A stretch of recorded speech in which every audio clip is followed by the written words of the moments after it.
Hi, this is Deacon Romeo here at St. Joe's in Sault Ste. Marie, and I'm going to be doing a video here on supplication.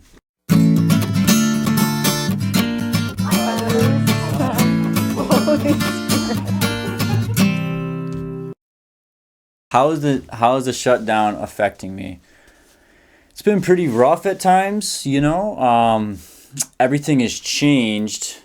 I had a lot of different ministries going on, working with people in many different ways, at the school and nursing homes and the college and all these different facets of ministry that I was in, and I was really enjoying it and in the rhythm.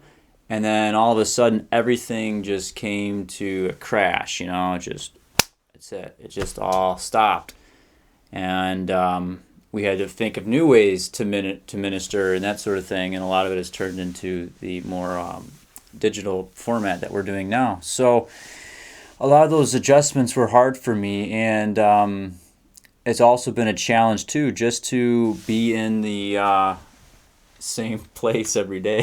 That's really rough. It's been challenging at times, and but it's also been filled with grace too. There's really good days, and then there's days I'm like, I can't wait for this to be done. Has the shutdown challenged any of my plans or milestones? I try not to have too many plans, because I always say that thing is, you make plans and God laughs. In my life, I've learned that many times. So I try not to make too many plans like that, but I'm about to get ordained, so there's been a lot of anxiety about that, like, oh, how's this going to work out?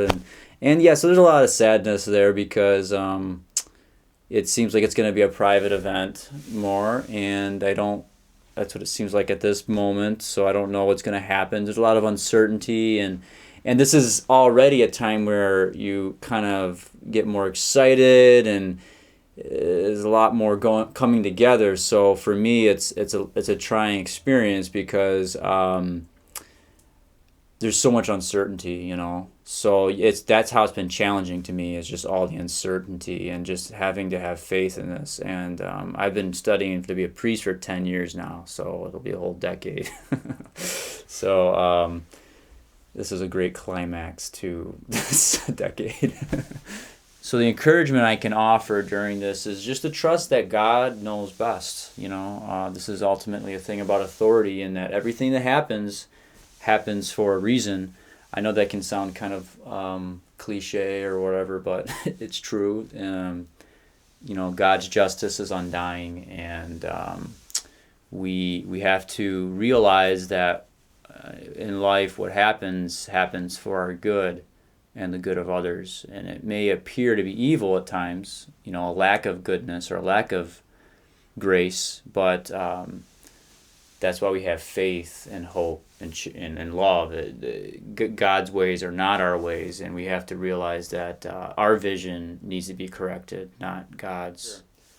So one challenge in the morning that we can do is, when we wake up in the morning, what we can do is, I just challenge you just to do one act of remembering God, one act of calling God to mind.